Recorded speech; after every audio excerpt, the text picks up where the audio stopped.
tried out for the track team instead of soccer my freshman year in high school, and realized that I was awful at every event that they had to offer. So I saw the pole vaulters over laying on the mats, soaking up some sun, and I figured I could do that. So that's how I started. I got introduced to a club coach at the University of Georgia. He got me a lot better, and haven't stopped doing it since.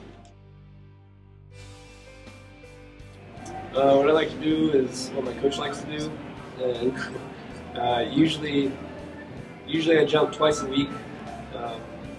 Sometimes I'd like to jump 3 times a week if it works out, but usually with meets during the season, I'll jump Monday or Tuesday and then vault on the weekend and then come back and do the same thing the next week, and usually that's a good system. I guess naturally I've developed better in the outdoor seasons. In the past, it's just taken me a long time to get my rhythm down throughout the season and get down things that I'm working on. So this year I want to treat it a little differently. I started, training with a pole a little sooner and was ready to go a little sooner. And here at the summit, this is my 3rd meet, and it's also my 3rd one for the long run.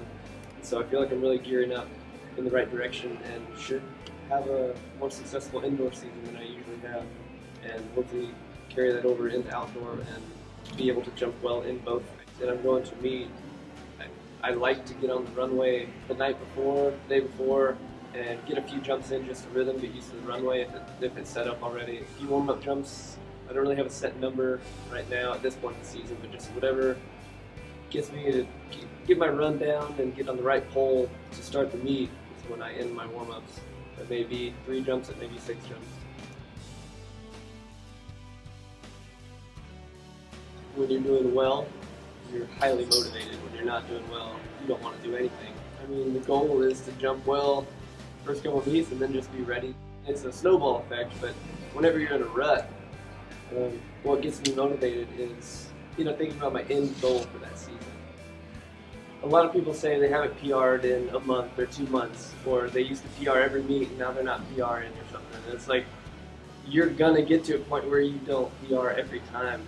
You're gonna get to a year where you don't PR, and you're gonna get injured, and stuff's gonna happen and get in your way. And it's how you overcome those obstacles that defines who you are and how much you want it. And my advice, if you really want it, you have to know what you want to get out of it in the long run, how far you want to take it, and stay focused on that. And you got to treat it as a big picture and not an everyday, oh, that was a crappy day, I should quit vaulting.